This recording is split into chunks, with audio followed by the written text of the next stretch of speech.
deep dive mythology, lore, Dungeons and Dragons. Hello and welcome The Creative Thinker Podcast. Hello and welcome to the Creative Thinker Podcast. My name is Henry Moon and I'm joined by Michael Vasquez. What's up, Michael? Good to have you back. We're going to be talking about 5 important NPCs to add to your world today.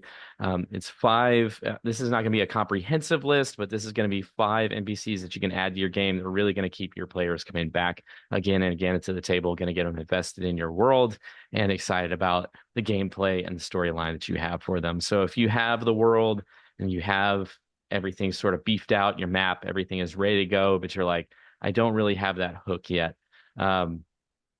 These NPCs are going to help you start building out that hook, are going to start helping you get your players invested. So we're going to fly through these 5 and yeah, we're going to get to our inspirations there at the end. Michael, good to have you back, dude. Hey, yeah, I know. Without missing a beat, we're just, moving steadily along on our awesome plan that we had for the year.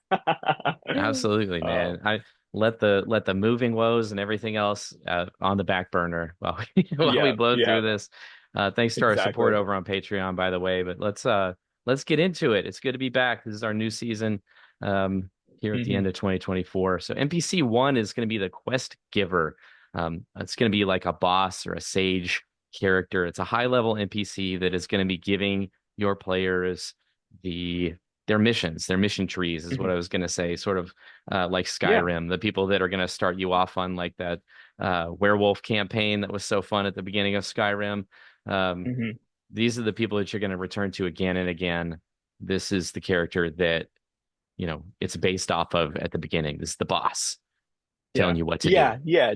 Absolutely. Absolutely can be the boss. It can be really a myriad of different people, right? But that quest giver is going to be so important to the beginning of we're talking specifically about D&D, right? There are definitely a slew of other quest givers in media and books and things like that, but specific for D&D, yeah, these are the people that are in charge of, an adventurers guild in your party. So they have a list of things that are going to be going out. I know in Critical Role they have something called the Slayer's Take, and that's where they can go out and grab monsters and fetch a price for them. So then, if you're starting a monster hunting campaign, that would be absolutely great. You're going to have to go to a quest giver to get those things for the reward. You're right. You're not just going to go and be grabbing monsters willy nilly and not be getting anything for it.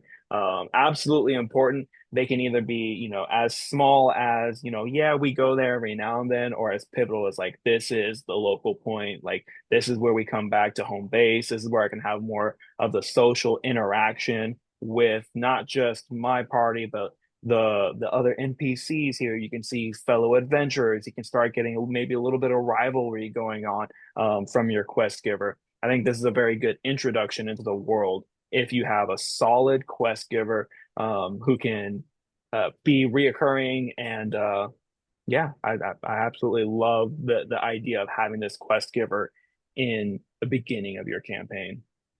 Yeah, I think it can also be, like you said, that first social interaction for your players. So especially if you have newer players, when you're sitting down hmm at the table, it's good to have this place of safety, this place of attachment that you are on this team and this team is accomplishing these goals and they've given you this role. Go do it and come back and you're helping everybody. So it's hmm a good, solid attachment to the world, which is really cool. I hmm added some characteristics to this that are not necessarily super important. It just gives you a jumping off point. I Yeah. put like that their appearance, I wanted to stay a little bit broad, so should show their wealth and their confidence. hmm So I know for one of the campaigns you ran, Jewel was one of the first characters we ran into.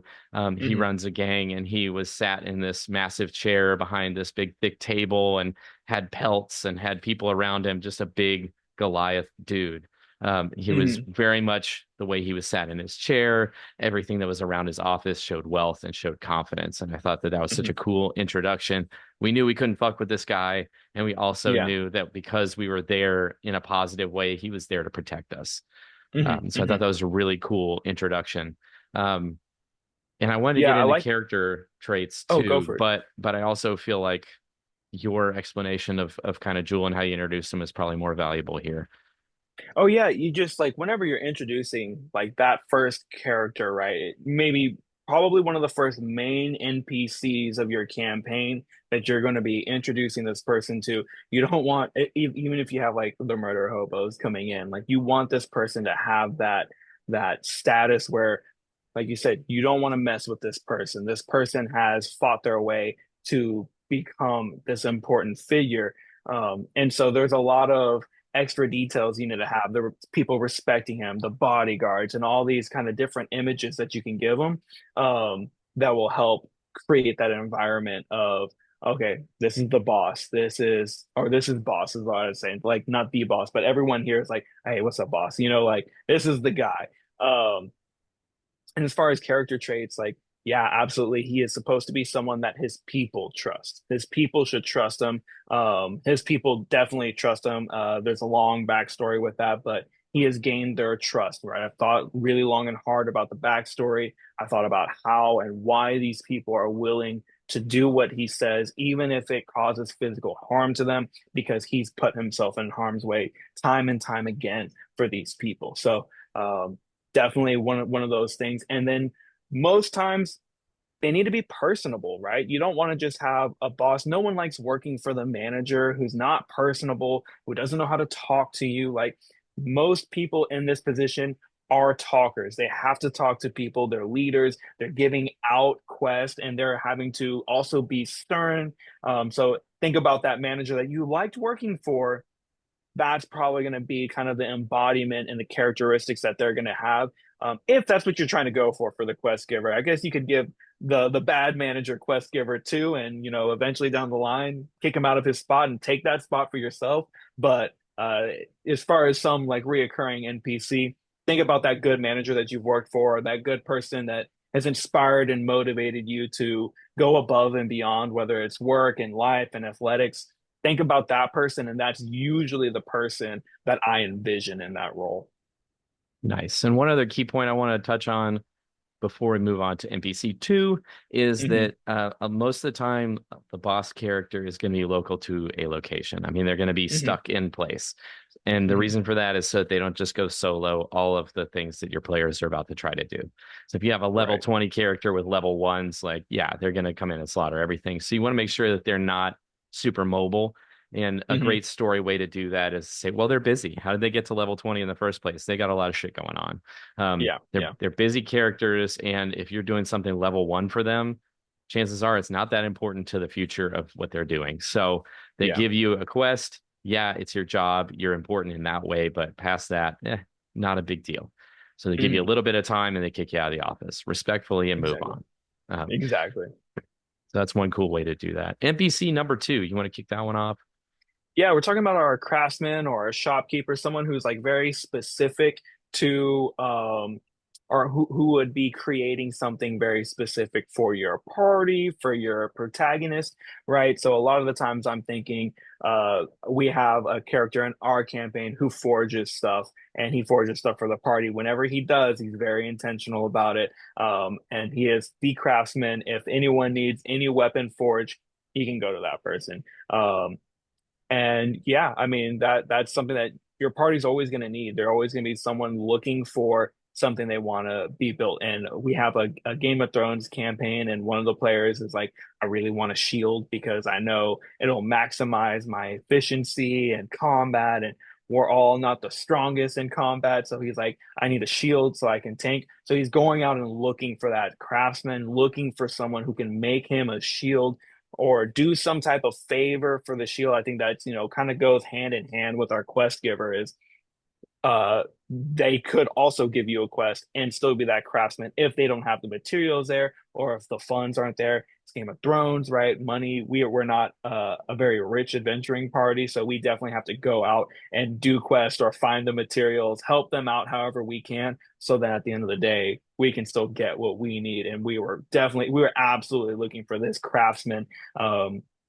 Sorry, I can't remember the name, but we were looking for him. I Not feel not like a not a main character in Game of Thrones, but sorry, Molly, I can't remember the name. I can't either. But I feel like there's part of this character that might be cool. There's a lot of tropes in D&D of like, okay, if you want to get any hot gossip, you're talking to the bartender and they're gonna tell you Hmm. this is who's in town, this is what they're doing. I thought there's a really cool way to get away from that, and that's to have the craftsman be that person because Hmm. if there is a guild for craftsmen throughout the world, then Yep. it's like, yeah, if you're looking for a shield smith, they know a shield smith two villages Hmm. over, and that guy's saying this, and they know, whatever. They keep in touch. I Hmm. thought that was a cool thing that you might be able to add to your game. Um, but in terms of appearance, like you want them to have all the wear and tear of whatever their craft is.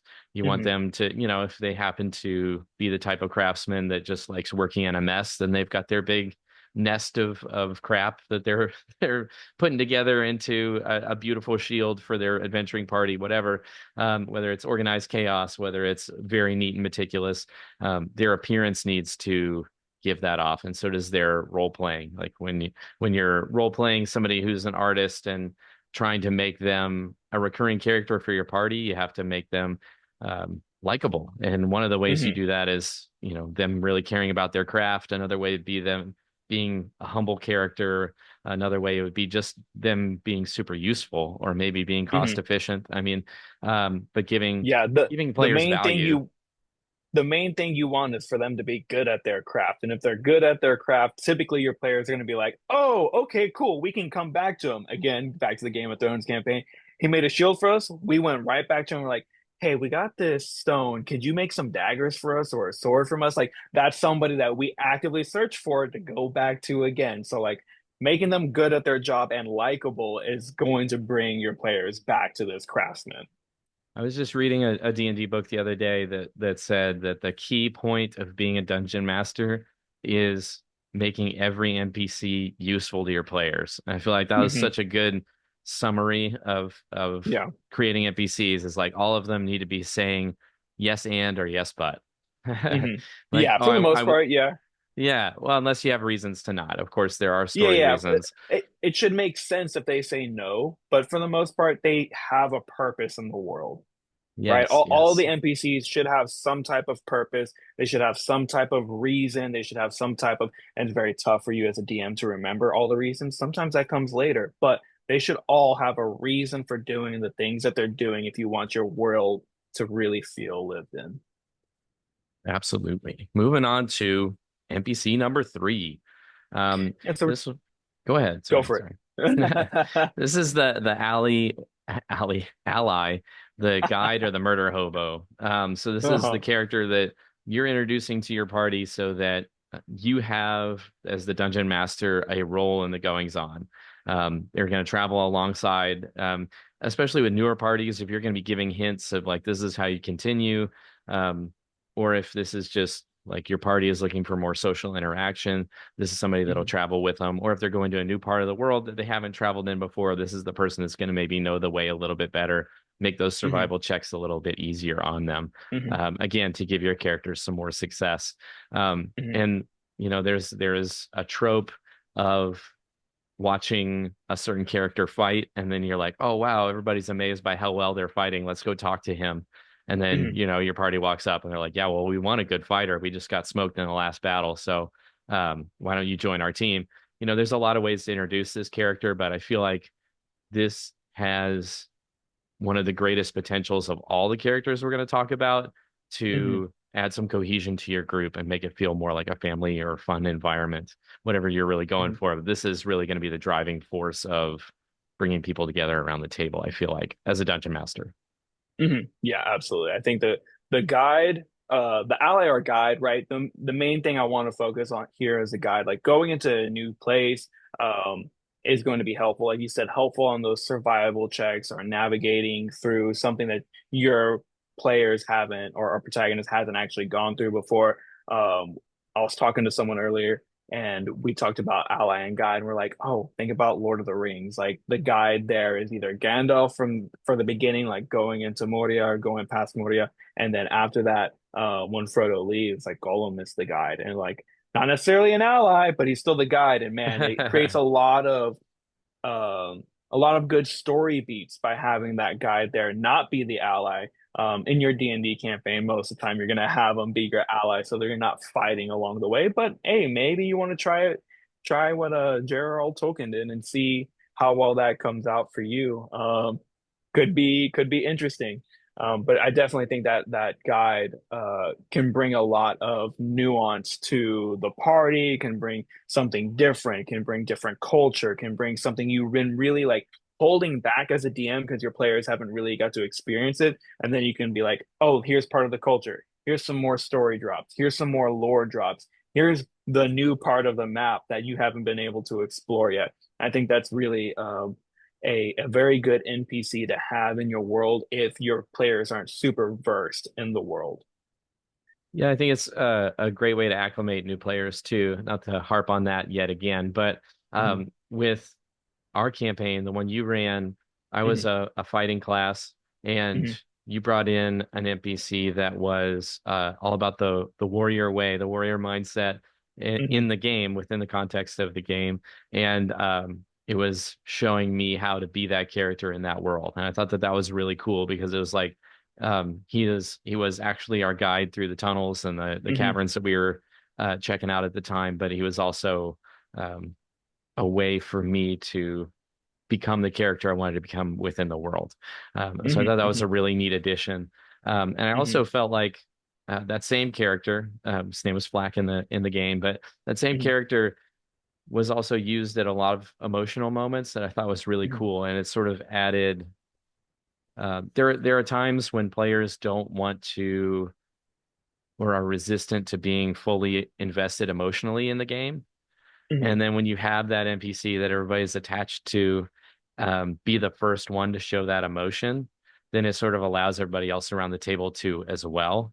So Hmm. there's that connection that sort of pulls everybody out of their shell and allows Yeah. everybody to be in the moment. You know, if we have something really cool happen and we're all sort of like just relieved around the table and it's been quiet because it's been so tense. You know, it's not like we're all going to jump and cheer right then necessarily. Hmm. And then you as Flack then jump and cheer. And then it's like, oh, that gives everybody else permission to do that as well. So I felt like it was Hmm. a really emotionally poignant character in Hmm. that role.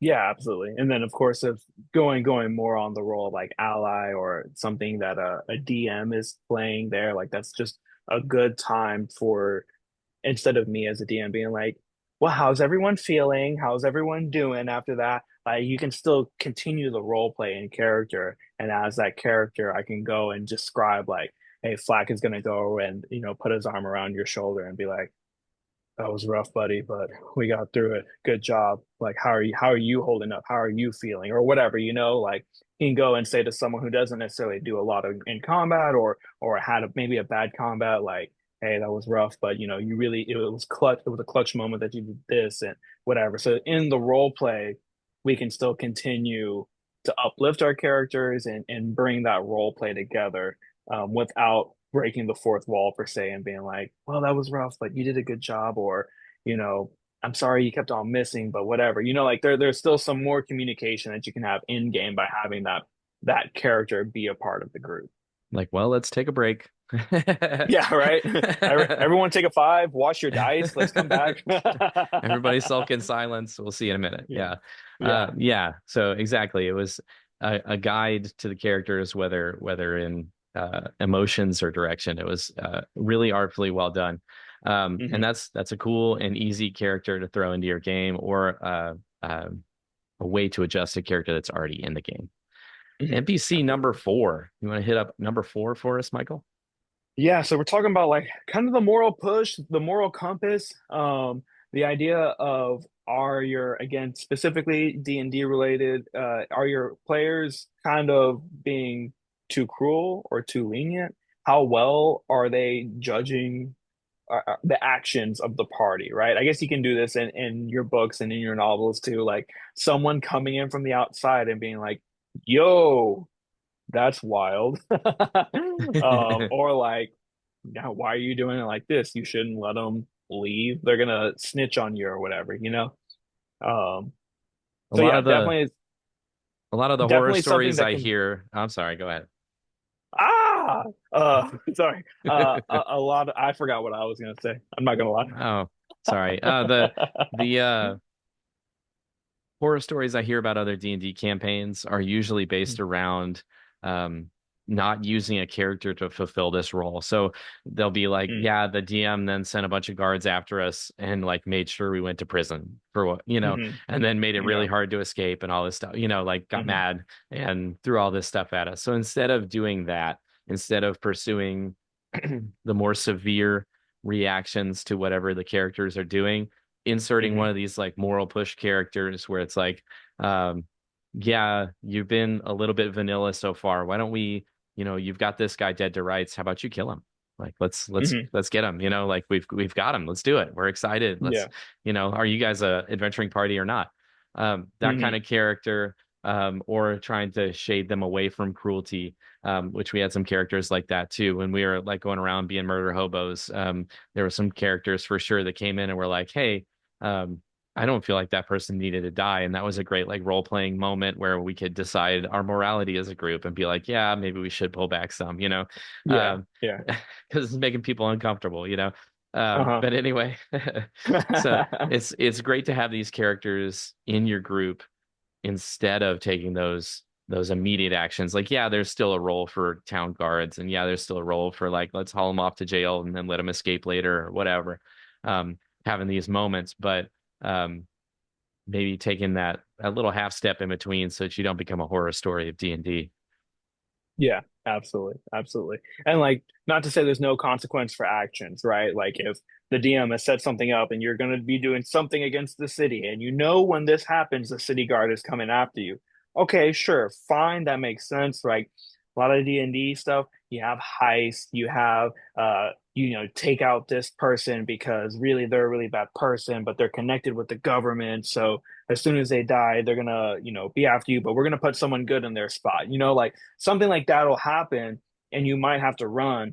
But this is where it's like when there's nobody there, you have that NPC who's like, again, like I said, yo, this is kind of wild. Uh, maybe I'm gonna take a step back from the group. I think what y'all are doing is not cool. Like that's definitely that kind of character. A Yeah, good reflection. it's yeah, yeah, very interesting. But definitely don't want to say like there's no consequences to your actions. This NPC uh can also not be a good moral compass and can just give you their thoughts and opinions on what you're doing. Like I know you put down Envir in here. Envir is from the Hells. Like he's adventured in the Hells. His patron is one of the demon lords. So like he has kind of a skewed sense on what is right or wrong. And he's the one who's like, well, you have him dead or right. Just take him out. Just do it. He's the bad angel on your shoulder. He's very willing to share it. And I was Yeah, thinking like absolutely. my first question when writing this one down is like, well, what if the opposite happens? Like obviously the layout we've given is like the group is shaped by this character, but what if they reject him, right? Hmm. You're almost setting yourself up for a great villain, right? They pull Yeah, themselves out of the group because of moral objections. yeah. And then what? Because they have such strong moral objections, are they gonna then oppose the group? Is that their mission Hmm. now? It's Yeah. not a big step to take if you've introduced this character and they've been rejected by the group. Hmm. Which brings us nicely into NPC number 5, Yeah. which is going to be the recurring villain. Hmm. It's really difficult to have a recurring villain in D&D just because of the video game murder hobo-y aspect of all tabletop role-playing games. It's easier to have combat. It's easier to, this is a challenge, let's kill it. Hmm. It's Hmm. easier to do that and move on. So that's sort of, and a lot of the way the game is structured lends itself to that. So Hmm. it's easy to fall into that rut and then just be knocking out your villains. But if you do that, you lose those rich villain arcs. Like we had Tartarus, Hmm. a restructured character from Halo that was in the campaign Yeah. you ran. Yeah. That was, I'll go to my grave saying it's one of the best villains I've ever had Hmm. in fiction. Um, Hmm. because you found a way to make him recur over and over and over. He kept coming back, whether it was being revived, whether it was like, let's have an argument and then we're going to bamf out. No matter what, he kept coming back. And it Hmm. made sense within the story. It wasn't like a contrived, like, oh, you just Yeah. killed everybody. Yeah, he bamped out. Hmm. It wasn't like he was Hmm. running. It was like there was a reason he had to go. And that's the only reason we lived that time.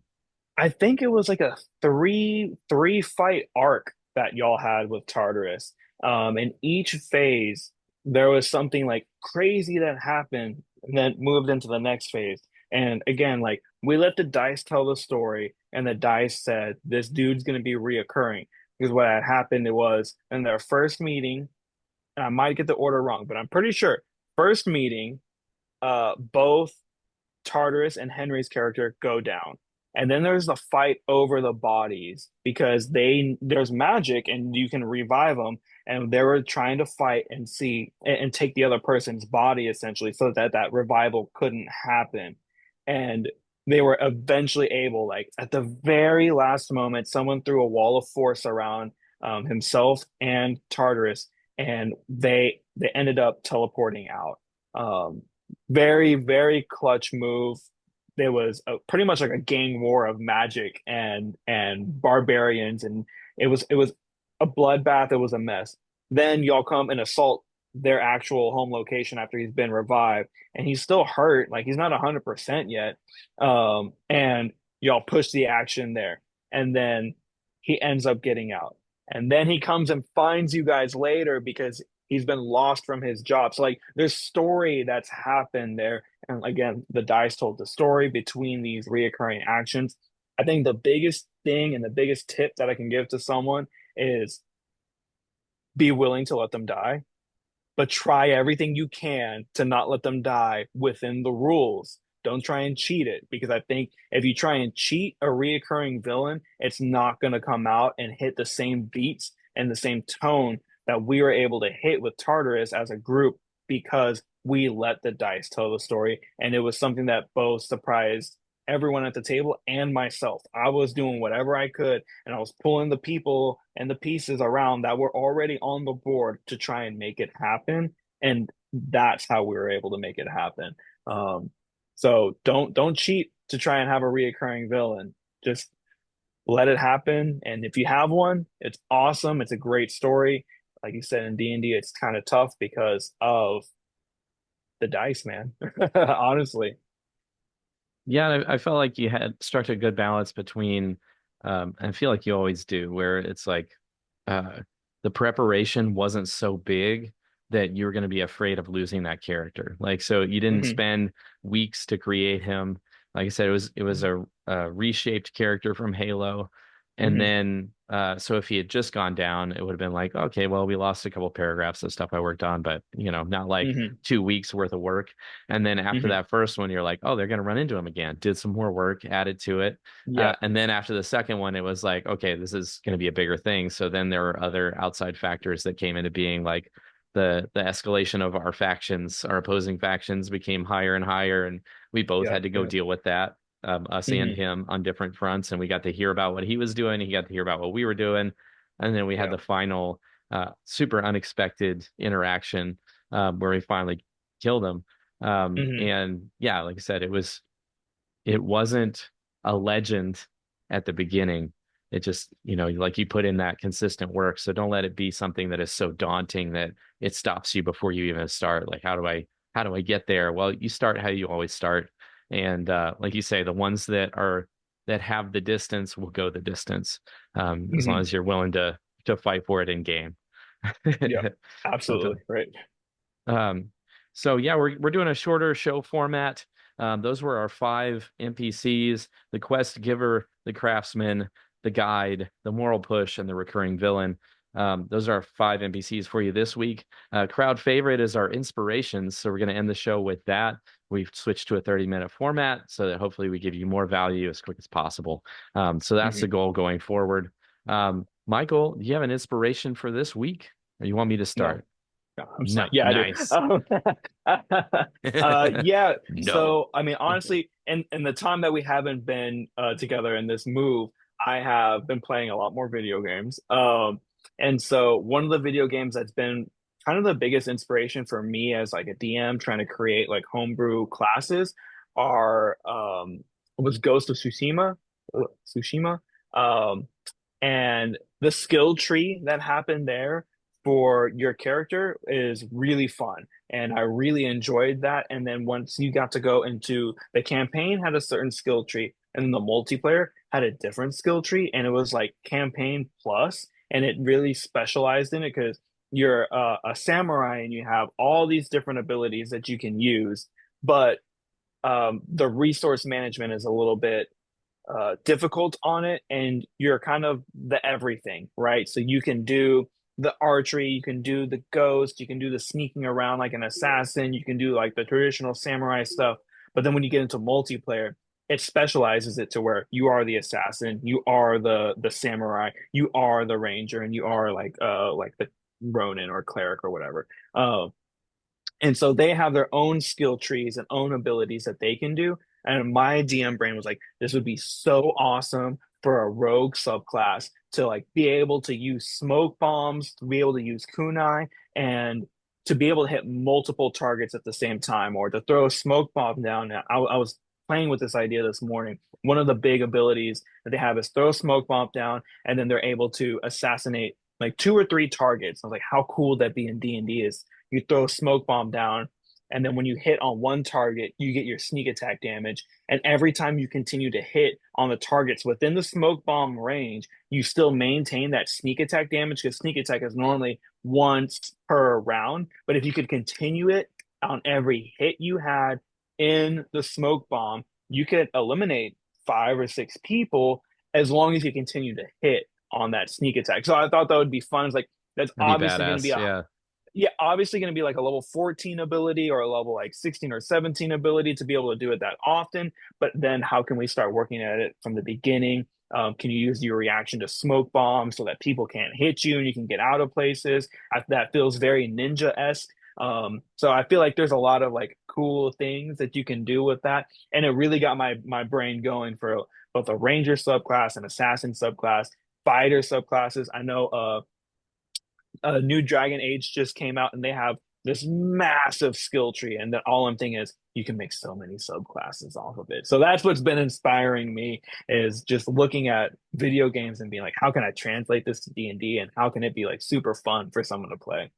Nice. Yeah, that's getting me going too. I like that because I've Yeah, been yeah. been looking at Assassin's Creed, the breakdown they made for 5e to be like Mhm. Ezio, and Yeah. I've been thinking of like it leaves so much to be desired the way it's like Hmm. broken down. I mean, like it's fan made, but Yeah. anyway, the breakdown was like, how do we add more badass stuff that is also like based. Yeah. Yeah. But I told you about this the other day. I got to meet Yeah. the Christopher Paolini, the writer of the Aragon series that we love to I talk about so know. much, which was so cool. Got my new edition of Murtaugh signed by him and Nice. the illustrated Aragon. That was super cool. And he's a super kind guy. And I Hmm. got to ask him one question while I was getting my autograph thing done. I asked him like, he's a very creative person. He does a lot of different kinds of art. So it's like, what's the coolest thing you learned? Because I love doing all different kinds of art, and my answer to that question is different than everybody else's, but I feel like the lessons are cross applicable. And so he Hmm. said that mistakes are part of the process, and that you can't be Hmm. afraid to make them, and you shouldn't create with fear because mistakes are like half of the process at least. Um, Hmm. and so when he learned that, he was able to create a lot more often and lot less fearfully. Um, Hmm. and I had just seen Roger Federer, who is one of the greatest tennis players ever, gave Hmm. a graduation speech at Dartmouth College, and Hmm. it was all about letting go of the fear of failure. And he gave some stats from his career. He won like 80% of his matches, but within Hmm. those matches, he only won 54% of the points.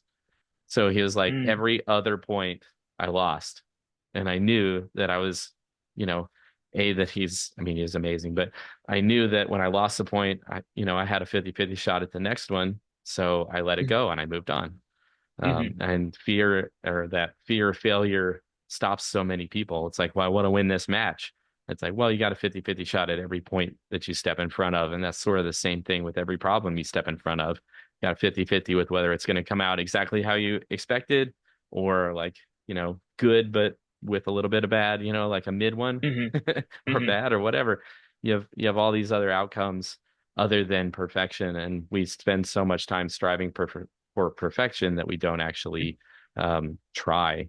as much as I feel like I wish, especially creative people would, but people in general. So that really inspired me. And I sold some art. I actually sold a bunch of stuff this last couple Hey, weeks nice, on nice. different platforms too, like watercolor and bleach t-shirts, and just was able to, yeah, like I said, hustle a little bit because of that, Hey, and let go of the fear. So big that's thank good. you to him also for Hmm. signing my book and for making some great books.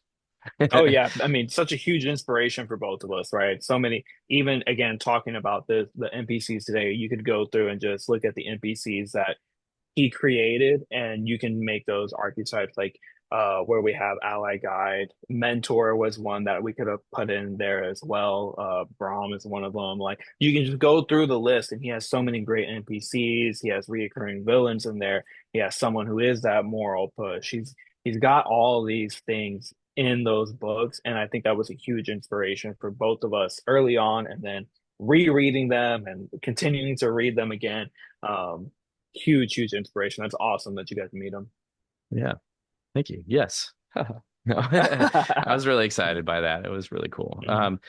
But that's my inspiration for this week. That's our episode, 5 Hmm. NPCs that are important to add to your world. Thank you so much for joining us, and we'll see you next time.